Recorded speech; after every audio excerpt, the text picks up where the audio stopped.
right, I'm Rick Cobb, Superintendent of Schools here in Mid-Del, and I have with me Kathy Dunn, our Assistant Superintendent, Jason Perez, our Chief Human Resources Officer, and Lori Burris, who is the President of the Mid-Del Association of Classroom Teachers. So we're here today to talk a little bit about the calendar process for the 2018-19 school year. Last week, the calendar committee met and looked at a number of variables for setting up next year's calendar, and I want to talk about how that conversation went and how we landed on certain decisions. So thanks for being here and for taking the time to do this with us. Jason, I think maybe I'll start with you. What does the process look like for putting together the instructional calendar? Well, so the instructional calendar, we need to explain, is a little bit different than the staff calendar, in that the instructional calendar is focusing on the students and the parents and how that school year is going to look for them. The staff calendar, that's going to range a little bit because we have people who are on different types of contracts, and so their calendar year is going to look quite a bit different.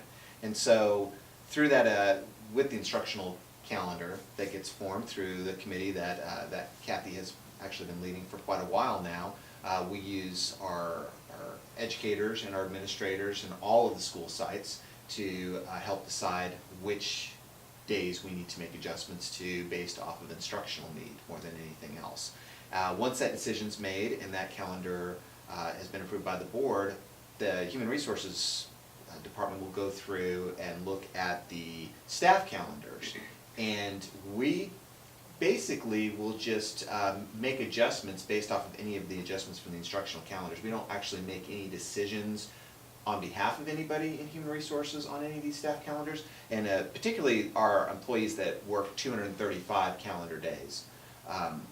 Usually what happens with that is that we take those changes from the instructional calendar, and we're lucky to be able to find the 235 days there. That's why the 235-day calendar for those employees, which are typically like the people in this administration building, maintenance, some of those folks, they can't have a calendar that looks exactly like the instructional calendar as far as days off goes, because there wouldn't be enough days to meet their contracted needs. And so I think that's a really important distinction, is that we recognize that there are two different types of calendars out there. Okay. Lori, before we started the process, you did a survey of certified staff and asked for the things that were important for them to consider. And obviously, and you shared those results with all of us, and looking through them, you might have two people whose responses contradicted each other. Right. But overall, what were some of the I guess the most often requests that teachers had as far as the calendar? This year, a large request is that we had a full day at a full week at Thanksgiving. We asked some questions about the parent-teacher conferences backed up with fall break that we've done for several years, and how that they wanted that configured. We used to have off Thursday and Friday. Now we've had off Friday and Monday. So which one did they like better? Did they like the way we backed it up? And from just the majority of, they liked that we backed up parent-teacher conference week and fall break. So that's kind of where we went from there when we presented what we had to present. Okay. And then there are certain things that we're locked into or locked out of because of how the calendar may fall. Kathy, could you discuss some of those, in particular the impact on child nutrition?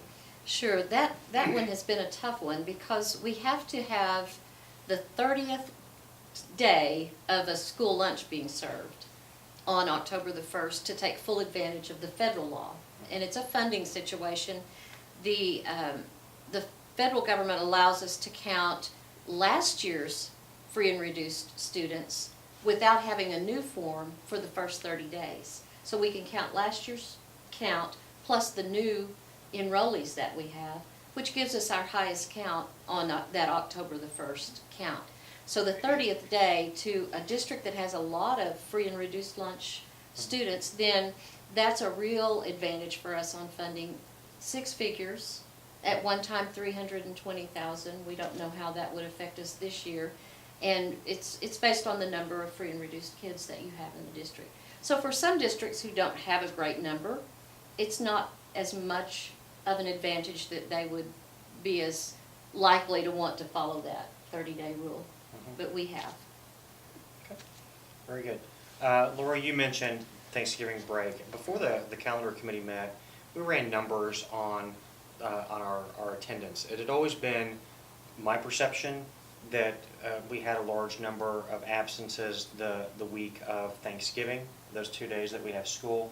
There are a lot of families that travel for Thanksgiving or for whatever reason, basically just make that a full week off, which then makes it difficult to have instruction. And here's what we found. On the Monday and Tuesday, the week before Thanksgiving last year, we had 1,609 total student absences. On the Monday and Tuesday of the week of Thanksgiving in 2016, we had 2,487. That's a difference of 878 kids from one week to the next, and it's more than a 50% increase. And so I think our perception for a long time has been we're missing a lot of kids that week, but the numbers actually bear that out. And so I think that was a pretty easy thing to change in the calendar when the committee met last week. And I wasn't there, but my understanding is that was really there wasn't a lot of debate on that. There really was not. That was one that I don't remember very many at all who didn't vote for having the full week. And so that was sort of where we started in finding now how do we get a full week? Can we do it with all of the days that we have to fit in? Okay, so we're taking 2 instructional days out of the calendar to accommodate that. Where did we put them? We put them, we took them out of winter break, one of the winter break days, and moved it to the Thanksgiving week. And then the other one we were able to take because we moved to having parent conferences on 2 evenings, whereas before it had been 1 evening and 1 morning. So by putting them on 2 evenings, that freed up and gave us another day that we could put into the break and still have a fall break that is Friday and Monday. And so then when we get to winter break, which is another big issue that I think people have varied opinions on, and I don't know how many people were at the calendar committee meeting, but if you took whatever number that was and subbed it out for a different group the same size, you might have had some different opinions there. But Christmas break is going to be a certain number of days, and we could start early and come back right after, the minute after New Year's Day ends. Or we could start a little bit later and then go through that first weekend after New Year's. And that's ultimately what the committee decided to do. Right. And so basically we'll be starting Christmas break on, was The it? 21st will be our first day of break. 21st, Friday, which is a 21st. Friday. So it's a 4-day week, it's our last day before winter break. And then instead of coming back on the 2nd and having basically 2 instructional days before another weekend, we moved it back. What was the discussion in the room like on that issue?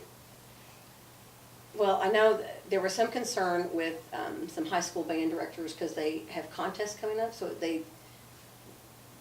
get those kids to come back for rehearsal and not be in school is difficult for them. That was a concern. But as far as any other concern, it made a lot more people happy because we do border to Choctaw, and a lot of our parents' kids, a lot of our teachers' kids go to Choctaw, and that's kind of fits with their calendar too. So it made them happy because we were kind of aligned with theirs, so they wouldn't have to be at school and their kids at home. Well, that brings up another issue, and Jason, you and I discussed this when we were looking over the survey results. We had a number of responses asking us to align our calendar more with District A or District B or District C, and that's a little bit of a challenge. Right. Everybody does their calendars a little bit differently as far as how they decide when it's going to be approved through their board and what process they're going to take. And if we start relying on trying to match up with other districts, we lose sight of what our real focus should be on, which is, are we doing the right things for all of our students here in Middale rather than just for niche groups of people. I think when we look at things like trying to eliminate 2-day school weeks as much as possible, that's a really positive instructional change to be made there, because I think most people would agree that a 2-day school week, you're not really going to get a whole lot accomplished if the kids come at all, which our Thanksgiving numbers show. And so keeping the focus on instruction and keeping focused on what we need here in Middale is going to be important, and rather than trying to catch what other districts are doing. I don't have the numbers in front of me, but we also ran numbers this week on the number of absences that we had on the days surrounding our fall break this year, the fall break that just happened. And they really weren't alarming. No. The Monday, we were off Friday and Monday with parent-teacher conferences on Thursday. So that Monday, Tuesday, Wednesday, the absences really didn't look bad. The Tuesday after fall break, it was a pretty high number of absences. So that's where we really saw it was on the return. So it does appear there were some people that extended the break. I don't think that will ever not be true. I think there's always going to be people who see it as an opportunity. Maybe they didn't get a summer vacation, or maybe it's the first time, that somebody's had time off work in a couple of years, and so they take it as an opportunity to extend their break. I think that we know that happens. We looked at spring break also because we had a request, I think, in some of the survey responses to look at spring breaks and align with other districts. And how many districts around us did we find that for this current school year that actually had a different spring break than we do? I only remember one. I do too. It was extreme minority. And there are actually some regulations set out that the state superintendent of instruction and the higher regents would agree upon a week for spring break, and it's suggested to be the week that the third Wednesday falls within. And so that was our suggestion and what we've done through the years, and our folks like that. One thing that was kind of interesting on moving the start of winter break back a little bit was an instructional decision, because that 30 days falling on October 1 cuts our fall semester a little shorter in instructional days than our spring semester. So in order to get finals in before Christmas, that gives us 4 more instructional days by waiting until that So Friday. our semesters aren't as lopsided as they are in Not some at all. years. I mean, 4 days to the better this time.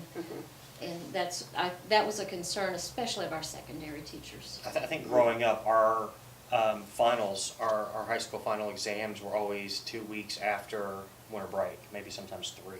And so having the semester wrap around into January, I think that I think teachers have to work harder to get students to review material, because you basically have 3 weeks off, 2 or 2.5 weeks off since you looked at any of that. And so you have to hit the restart button again. We had several on the survey say, I would rather have those days before Christmas as instructional days. Is there any way that we don't have to have a whole week off before we start break? So I had gotten a lot of. Well, and I think that there are some things that make sense in one year's calendar because of where certain holidays fall. If Christmas and New Year's Day are both on a Wednesday, that calendar looks a lot different than if both of those days are on a Monday or on a Friday. And so I think that you can apply principles to the calendar that we're putting out there for this year that might not necessarily work next year or 2 years from now, because there are going to be there's always going to be differences in where those days fall. And so we're always going to be responsive to that. Even the October 1st issue with child nutrition, if October 1st is a Sunday, that's different than, that makes differences in the calendar than if October 1st is a Wednesday. So I think that we're always looking at those things too. Another change that we made in the calendar that was really significant, I would say the most significant change is the Thanksgiving break, the full week of Thanksgiving. The second thing that I would say that's a pretty big deal is adding 4 snow days in April and May on 4 consecutive Fridays, starting with Good Friday this coming school year. So, Lori, in the surveys, what kind of feedback were you getting about adding snow days in or adding Fridays like that in the spring? It was the biggest yes on that. Okay. Over and over again. Because the last couple of years when we've sent out surveys, it's that we don't have a break in that spring semester from, spring break till May, and it's really long. And so there, any way we can get a break in there, and with testing in April, everyone's like, well, we can't take a break. So when the snow days were put in, you're a hero, pretty much, is what's happened, because they just think that that's. We are. We. Well, I give everybody else the credit, but they, because you guys can make those decisions. I can say, hey, can we do that? But The snow days, because we, in the past, it's been, well, how can we do that? And we've just found, now that we've done it, they don't, please, thank you, you're the greatest. This is gonna be making, the spring semester so much easier to deal with. Well, it may not. Yeah. We might have a brutal winter and need those days for Yeah. instruction. Yeah. And that's a possibility, Mhm. but in the 2 previous years since I've been here, I think did we have a snow day the first year? I don't remember, we may have only had one. Tornado day, I think Well, is we had a what tornado day that we, Yeah. but then we had 2 or 3 last year, so Mhm. it's not, and we bank hours, so our instructional calendar is actually built not on the number of days of instruction, but the number of hours of instruction. So how much time do we have banked before we even have to start using snow days? Because of our longer school day, we have 9 days running our school district on the 1080 hours. 1,080 hours of instruction is what we apply to the State Department of Education for. So because our school day is longer than the required 6 hours, then that enables us to have 9 days of instruction in secondary that at the end of the year that we could have been out for an emergency, and yet we're still keeping the standard high for our students and not changing the instruction that they are able to receive in our schools. So that has worked to our advantage. One year, I remember, we had 11 ice and snow days, and I had no heater is the reason. I remember that so very well. I think that was my senior year in high school. No. I'm sorry. Oh, really? But yeah, we've used that wisely at times, and we've had to adjust at the end because of 11. I have found that, and again, this is going back to my experience as a teacher, and it's anecdotal because I don't have numbers in front of me, but I have found in my career when we've had to add days on at the end of the school year, that I would guess if we had numbers from that the absence totals would be worse than Thanksgiving week. Much. And so when you add days at the end of the school year, you're really not adding instructional time.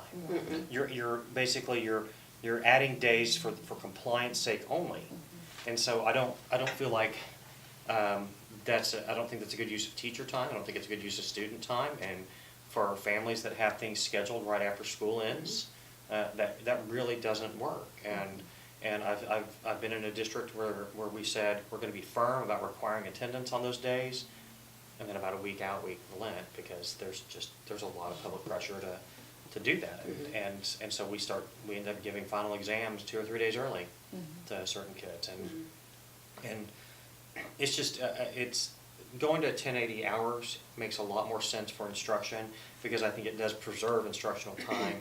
And it keeps us from being in a position that the only reason we're here is for compliance. That's right. And it probably keeps our overall attendance up over the course of a school year as well.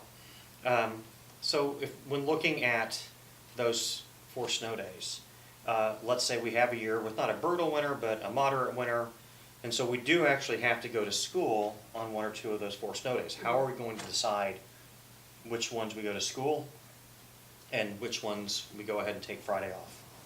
I think we discussed that a little bit in the committee, just how we would determine that, but it wasn't a vote that I recall. Right. Do you remember? We did not vote on that. We So, just talked about it. Depending on how the school year's falling, we could make a change on that, but it seemed that first Friday that we have designated as a snow day, everyone wants it, they need it, they already know they need it, and so that would be the first one that we would preserve to still be a snow day. And that one happens to be Good Friday, and I It have a is. feeling that that's going to be a day that a lot of people want off for family reasons anyway. Yeah.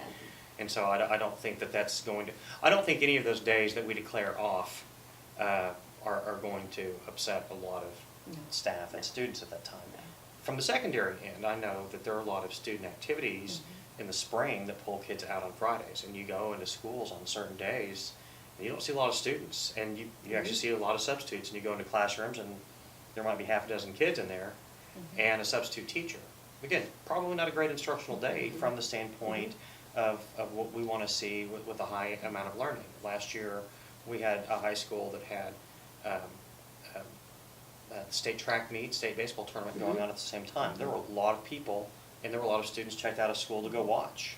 And so it's I think significant to people to have those days off and have the option to follow those activities. In fact, we had all three high schools at the state track meet. We did. So it's really good to have that built in to give us options. And if we have a situation in the 18-19 school year where we have some inclement weather and we have to use one of those 4 days for instruction, we'll bring a proposal to the board and really let them decide, because ultimately it's the Board of Education that decides the calendar. Outside of this process in general, what's the biggest challenge in putting together any school calendar?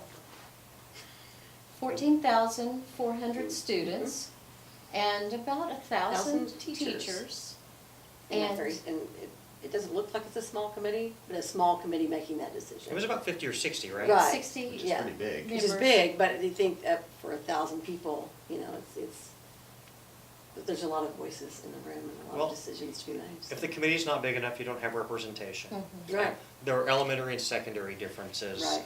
There- Equal representation from elementary and secondary in numbers. Mhm. And then every site, with a district with 25 sites actually, then to get representation from every site in the room with a vote, that you just can't get by with less. We tried, but 60 was the number. Yeah. And that's a large group to work with. But I was really pleased this year that the votes were not close. No. And with that large of a number, we'd come up with a system that made sure everybody was counted and everybody had their say. So I think it was fair, Mhm.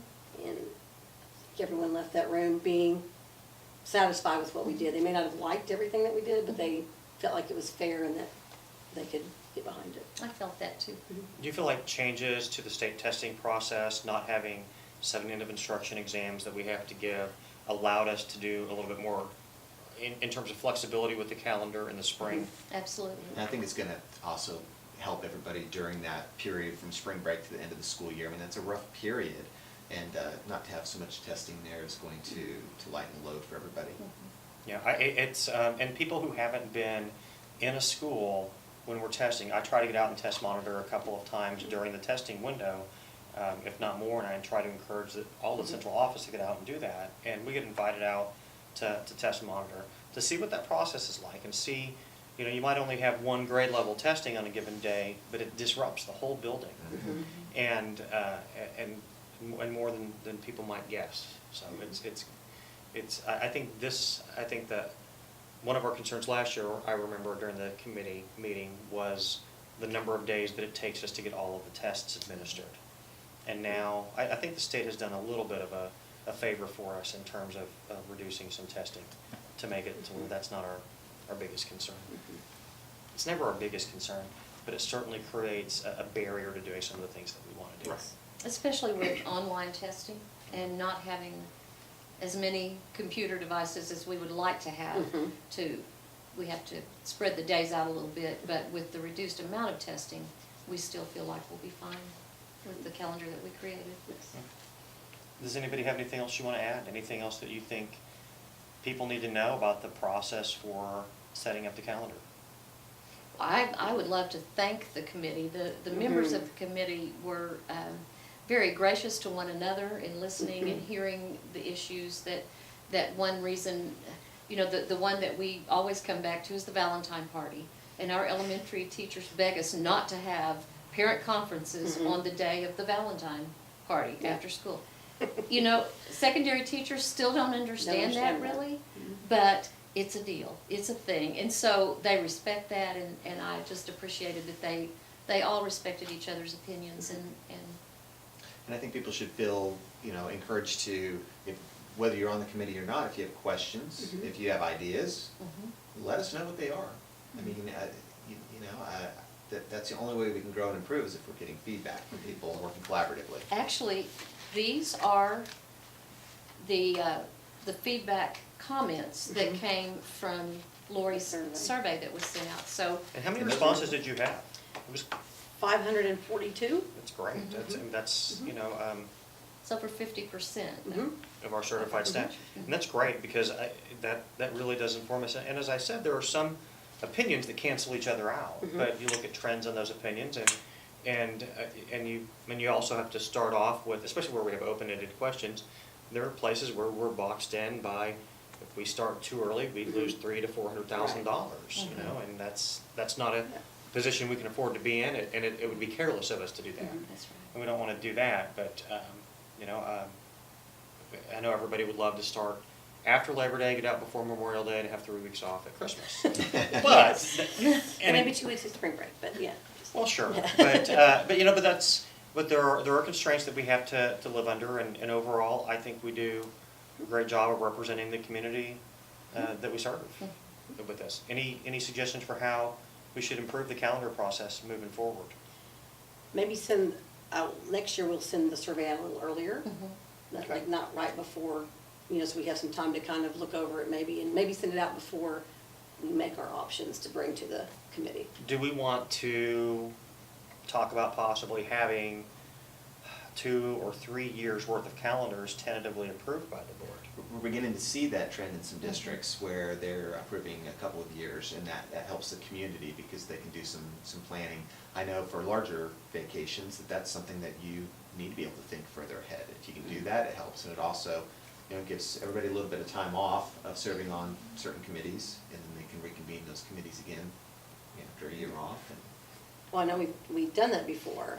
And I think the first or second year that we did it, we had some issues that we had to totally vote on other calendars again. So that became quite a process and was a little stressful for people because it was like, we voted like 4 times on it. So I think that's why when we went back to just doing a year at a time. So, I mean. And I with think there's- changes we've made too, I think last year was a little different than we had done in the past, and so letting it run a year, and sure enough, this is probably Right. the most drastically changed calendar we've had in a while. Yeah. So there were things last year that we still wanted to improve, but this is the closest we've ever been to almost a unanimous vote on practically every issue. Yeah. Okay. Last words, Jason? Lori? I'm good. No? Kathy? Thank you. Okay, well then I don't have any. Thanks for watching, and our board will vote on this calendar Monday evening.